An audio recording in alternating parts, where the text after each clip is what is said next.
Before we start this video, I would like to say if you think you have CCCA or any type of scalp condition, please make sure you visit your dermatologist so that way they can assess you personally, utilize your tools that are there for you. Okay? Thank you so much for watching. Hi, my name is Chere'l, and today I want to talk about CCCA. In one of my previous videos, my hygiene video, I was telling you guys about how it's important. Now, I'm a licensed cosmetologist. I currently am not practicing, but here on YouTube, I have a lot of videos about hair tips, professional hair products, and things of that nature that you can implement in your everyday life.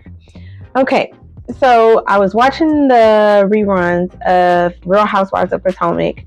Side note, I am a big reality TV fan. I don't take it as real. I take it as a bunch of entertainment, and I watch it. I have watched it for years, since Flavor of Love, the first season, and I Love New York. Like, I have been watching it since I was 16. I am 35 now. So it's been a long time. But anyway, I love watching reruns because I feel like the shows nowadays are trash.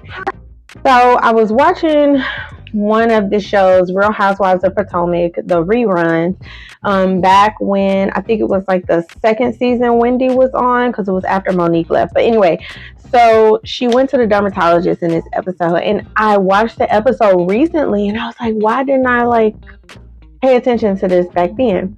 So anyway, in this recent episode, she went to the dermatologist, and the dermatologist she was telling the dermatologist, oh, I'm having burning up there, and it's just very uncomfortable. I can't even touch it. And she was like, and my hair is falling out.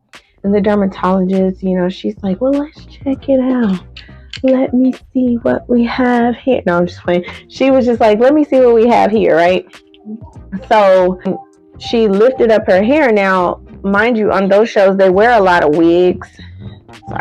They wear a lot of wigs on those shows, and they do a lot of, I guess people say it's more convenient to do all of that, but I don't know. But anyway, they wear a lot of wigs on these reality shows. So the dermatologist was looking at her scalp, and she was carefully pulling it back just to see, and she was like, oh, this is due to stress, right? And so she was like, well, have you been doing too much lately? And Wendy was like, oh, I've been juggling a lot of businesses and blah, blah, blah. Okay. I feel like the dermatologist gave an option of what it could be or what caused it. But that's not all that is caused by that what causes CCCA. That's not all at all. So let me explain what it is to you guys. Let me give you the definition. Okay. It's a type of scarring alopecia that causes permanent hair loss, starting in the center of the scalp, and it spreads outward, right? And the thinning comes outward. Okay, so I researched it up on Google. I just went to Google, straight to Google, and I typed it in. Like, what causes it? I was like, eat a little. Okay, so one of the things said it was genetic. And I feel like people think genetic is like, oh, my mom has it, so I'm gonna get it. I'm prone to getting it. No, what that is your mom's practices. If you most likely practice the same things or have the same practices, you will get that same result, basically. Okay, so if your family's been doing the same type of practices for generations, etc., you're gonna get the same results. That's basically what that is. So what else causes CCCA? Inflammation of the follicle by tight braids, right? Tight rubber bands, greases, oils being on the scalp, a lot of pulling, a lot of tension, not getting enough nutrients, not putting the beneficial things in your body. right? Seborrheic dermatitis. Because of the inflammation, that seborrheic dermatitis can cause it to lead to CCCA. Fungal and bacterial infections. So this goes back to not practicing good hygiene and putting all this stuff on your scalp, layering it, because when you put a lot of oils and greases and butters on your scalp, you're more prone to getting irritations and little bumps, lesions, whatever you want to call them, on your scalp due to the sebum not being able to get out and it's being trapped on your scalp. Like, it's not able to flow down your hair strands, so it's like balled up like this, and then before you know it, here comes the bump, here comes the head of the bump, and then, you know, sometimes you have layered and caked on oil and plus your sebum, so it's just like this. So this is why a lot of you guys have seborrheic dermatitis, from not shampooing regularly and from layering the butters and oils on your scalp. So also you can get CCCA from not applying the chemicals from chemical services the right way. So when I say that, I mean, if you leave on a hair color for too long, it says, you know, put the hair color on, let it process for 20 minutes, and you leave it on for 45 minutes because you think that just because you leave it on long enough that it's going to stay for a longer period of time after you rinse it out. That is not the case. Even with semi and demi hair colors, that is not, even with hair tint, that is not the way that those chemical services work.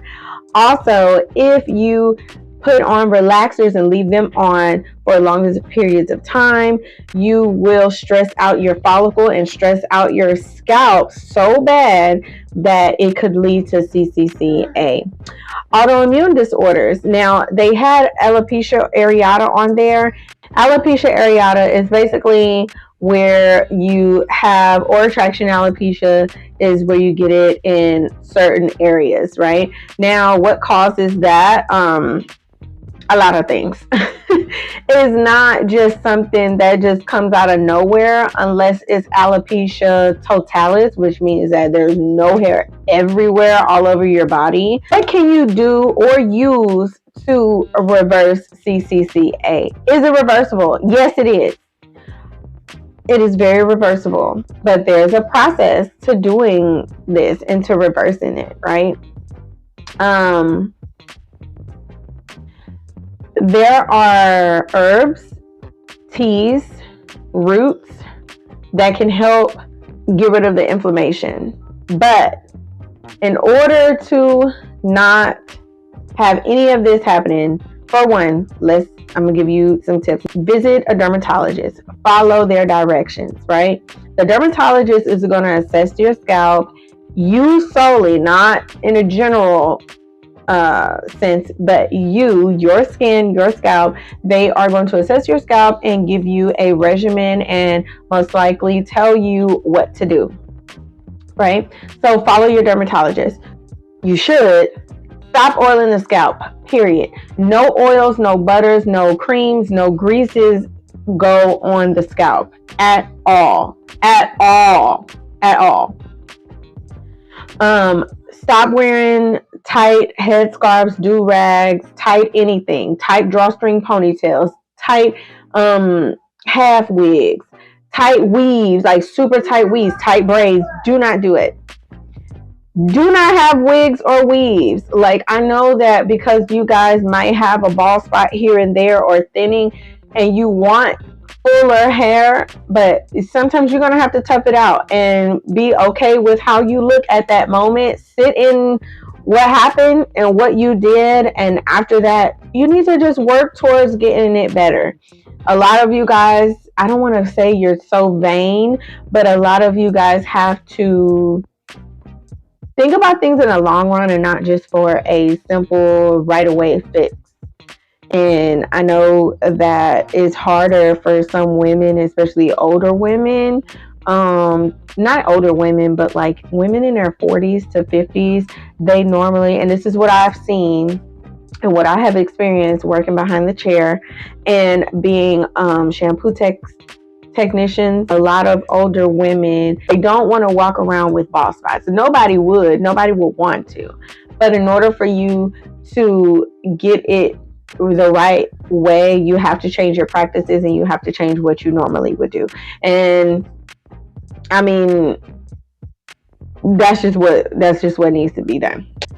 After you have went to the dermatologist, after you have stopped oiling the scalp, after you have thrown away all of that stuff because you don't need it, the gross oils, the butters, the curly creams, whatever, you don't need it. You do not need it, because all we're focused on is getting that inflammation off of your scalp, reducing it.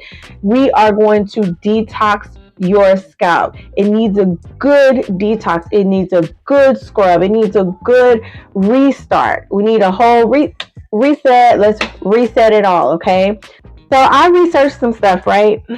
I researched some natural ways to get rid of inflammation, right? What is one natural way to get rid of inflammation? Well, I saw that cloves, which is a dry flower bud, cloves can help with inflammation. It combats stress, and it provides antimicrobial, protection, right? Now, where can you get a tea that has this? And I know for my followers who follow me, I'm always going to plug this in because I stand by it and I've read all of the reviews. My best friend, her company, her business, her products are amazing. So from the Cynple Apothecary, you can get the roasted chicory root and organic dandelion root, and the Cynple Serenade, which is the organic chamomile, organic orange peels, and hibiscus. All of these combat stress, right, and inflammation. But don't think that you can get these teas and think that, oh, that's a cure-all right there. No, there's a process that you have to go through to get right with the CCCA. Now, I am going to link her website in the description box below, because she also has a growth cycle blueprint group and the 7-day hair growth challenge group. Now, the two groups are different. The 7-day hair growth challenge group, that would be one that if you guys are dealing with this issue, you need to reach out to her. You need to be a part of the group, because there is great information that resets the scalp, that gets you to, basically it gets you to starting fresh and get you to your hair to grow back. But the key is you have to stop those same practices. You have to say, I am not going to oil my scalp again.